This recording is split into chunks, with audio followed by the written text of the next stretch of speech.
আজকের ক্লাসে আমি তোমাদের 6 ধরনের কাটওয়ার্ক বা নেগেটিভ ফিলিং শেখাবো। প্রি ব্রাইডাল মেহেন্দি ক্লাসের আজ হলো ডে 1। আমি আগে বেসিক এলিমেন্টসের ক্লাস করিয়েছি। যারা এখনও ভিডিওগুলো দেখোনি প্রোফাইলে গিয়ে চেক করে নিতে পারো। যাদের এখন ভিডিওটা দেখার টাইম নেই, সেভ দ্য ভিডিও, পরে সময় করে দেখে নিও। আমার আজকের ক্লাসের টপিক হলো কাটওয়ার্ক বা নেগেটিভ ফিলিংস। এই ডিজাইনটা ডিপলি এলিগেন্ট অ্যান্ড ক্লাসি দেখায়, আর এর বিশেষত্ব হলো রং ধরলে আরও সুন্দর লাগে দেখতে। আমি এখানে প্রথমে ডিজাইনে মিনি রোজ দিয়ে শুরু করেছি। আমি এখানে তোমাদের যতগুলো ফুল বা পাতার ডিজাইন দেখাবো সবগুলোই আমার প্রোফাইলে টিউটোরিয়াল আছে, এর আমি আগের ক্লাসগুলোতে শিখিয়েছি। আর এটা মনে রাখবে, কাটওয়ার্ক ডিজাইনগুলো যেন বেশি দূরে দূরে না হয়। একটা ডিজাইন থেকে আর একটা ডিজাইনের ডিস্টেন্স খুবই অল্প রাখতে হবে, যেমনটা তোমরা এই ভিডিওতে দেখতে পাচ্ছ।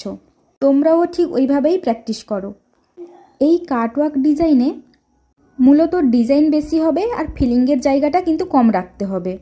আর আমাদের দুটো ডিজাইনের মাঝখানে যেটুকু জায়গা বেরাবে ওর মধ্যিখানে একটা ছোট সার্কেল করে নিব। এবার আমাদের সবগুলো ডিজাইন কমপ্লিট হয়ে গেছে। এরপর এক একটা ডিজাইন আমরা ফিল আপ করে নিব। আমি যেইভাবে ফিল আপটা করছি তোমরাও ওইভাবেই করবে।